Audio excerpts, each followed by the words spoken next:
Assalamualaikum warahmatullahi wabarakatuh. Selamat datang di video pembelajaran pendidikan Pancasila dan Kewarganegaraan. Pada kesempatan kali ini, kita akan membahas materi SMP MTS Sederajat kelas 8 bab 1 tentang memahami kedudukan dan fungsi Pancasila. Oh ya, sebelumnya saya ucapkan selamat kepada kalian yang sudah naik kelas ataupun lulus dari sekolahnya masing-masing. Semoga di jenjang yang lebih tinggi kalian bisa mendapatkan ilmu yang lebih banyak dan bermanfaat hingga bisa mencapai cita-cita yang kalian inginkan.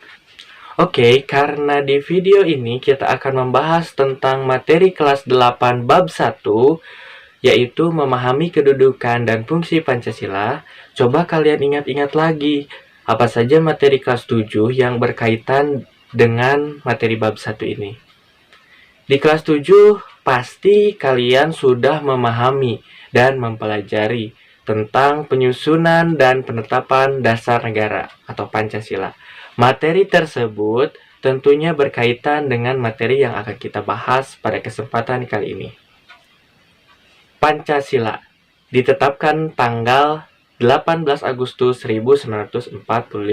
Mungkin ada yang bertanya, lalu kenapa tanggal 1 Juni ditetapkan sebagai hari lahir Pancasila? Jawabannya, karena tanggal 1 Juni Insinyur Soekarno pertama kali memperkenalkan istilah Pancasila pada sidang BPUPKI. Tepatnya pada tanggal 1 Juni 1945. Maka 1 Juni itu ditetapkan sebagai hari lahir Pancasila. Berbeda dengan tanggal 18 Agustus 1945. Pada tanggal tersebut, Pancasila disepakati oleh para pendiri negara sebagai dasar negara. Tepatnya pada tanggal 18 Agustus 1945, Panitia Persiapan Kemerdekaan Indonesia atau PPKI menetapkan rumusan Pancasila sebagai dasar negara Republik Indonesia sebagaimana terdapat pada alinea keempat pembukaan Undang-Undang Dasar 1945.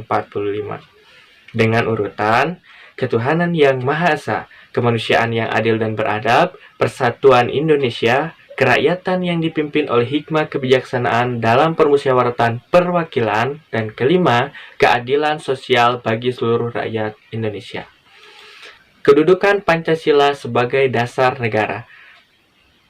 Berarti Pancasila adalah dasar atau fundament yang mengatur pemerintah negara dan juga sebagai dasar untuk mengatur penyelenggaraan negara. Berdasarkan hal tersebut, Pancasila merupakan kaidah atau aturan negara yang fundamental atau mendasar, yang berarti hukum dasar tertulis maupun tidak tertulis. Dengan demikian, semua peraturan perundang-undangan yang berlaku dalam negara Republik Indonesia harus bersumber dan berada di bawah pokok kaidah yang fundamental. Seperti halnya tercantum dalam Undang-Undang Nomor 12 Tahun 2011 tentang pembentukan peraturan perundang-undangan bahwa Pancasila merupakan sumber dari segala sumber hukum. Penempatan Pancasila sebagai sumber dari segala sumber hukum adalah sesuai dengan pembukaan Undang-Undang Dasar 1945. Pancasila ditempatkan sebagai dasar dan ideologi sekaligus dasar filosofis bangsa dan negara. Maka setiap isi atau materi peraturan perundang-undangan tidak boleh bertentangan dengan nilai-nilai yang terkandung dalam Pancasila. Pancasila juga sebagai ideologi Negara Kesatuan Republik Indonesia. Ada yang masih ingat apa itu ideologi? Ya, ideologi itu bisa diartikan sebagai ide atau gagasan atau keyakinan. Pancasila sebagai ideologi mengandung pengertian bahwa Pancasila merupakan ajaran, gagasan, doktrin, teori, atau ilmu yang diyakini kebenarannya dan menjadi pandangan hidup bangsa Indonesia sebagai petunjuk dalam menyelesaikan masalah yang dihadapi masyarakat, bangsa, dan negara Indonesia. Pancasila sebagai pandangan hidup, pegangan hidup, pedoman hidup, petunjuk hidup, dan jalan hidup atau way of life. Berarti Pancasila berfungsi sebagai pedoman dan petunjuk dalam kehidupan sehari-hari. Dengan demikian, Pancasila sebagai pandangan hidup merupakan petunjuk arah semua kegiatan aktivitas hidup dalam kehidupan di segala bidang. Pancasila sebagai jiwa bangsa berfungsi agar Indonesia tetap hidup dalam jiwa Pancasila.